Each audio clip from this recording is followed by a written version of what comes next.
Thomas puffed along his branch line, he always looked forward to something special.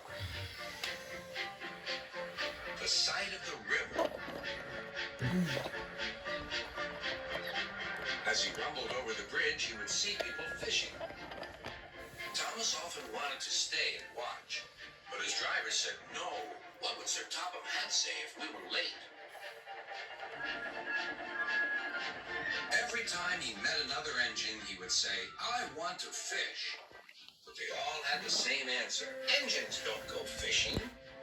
Silly stick in the mud, thought Thomas. One day, he stopped as usual to take in water at the station by the river. "How about water?" "Bother," said Thomas. "I'm thirsty." "Never mind," said his driver.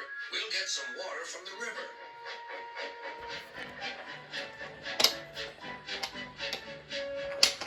They found a bucket and some rope and went to the bridge.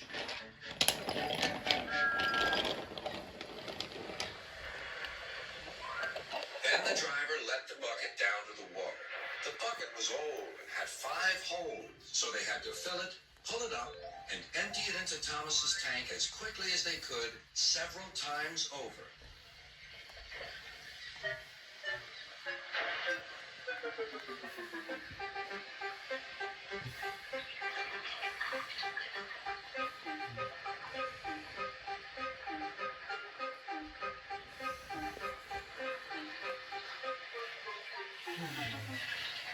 They finished at last. That's good, puffed Thomas. And Annie and Clarabelle ran happily behind.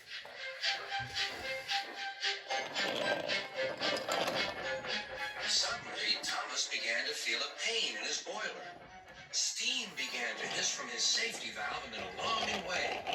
"There's too much steam," said his driver. "Oh dear," groaned Thomas. "I'm going to burst. I'm going to burst."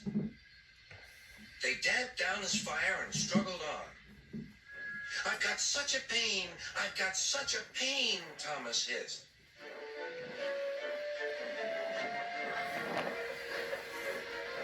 They stopped just outside the last station, uncoupled Annie and Clarabelle, and ran Thomas, who was still hissing fit to burst, on a siding right out of the way.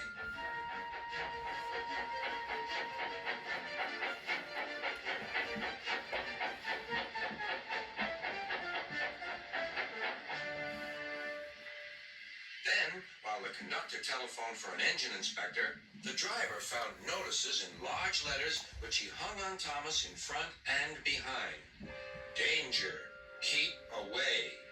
Soon the inspector and Sir Topham Hatt arrived. "Cheer up, Thomas," they said. "We'll soon put you right." The driver told them what had happened. "So the feed pipe is blocked," said the inspector. "I'll just look in the tanks." He climbed up and peered in. Then he came down. "Excuse me, sir. Please look in the tank and tell me what you see." "Certainly, Inspector," replied Sir Topham Hatt. He clambered up, looked in, and nearly fell off in surprise.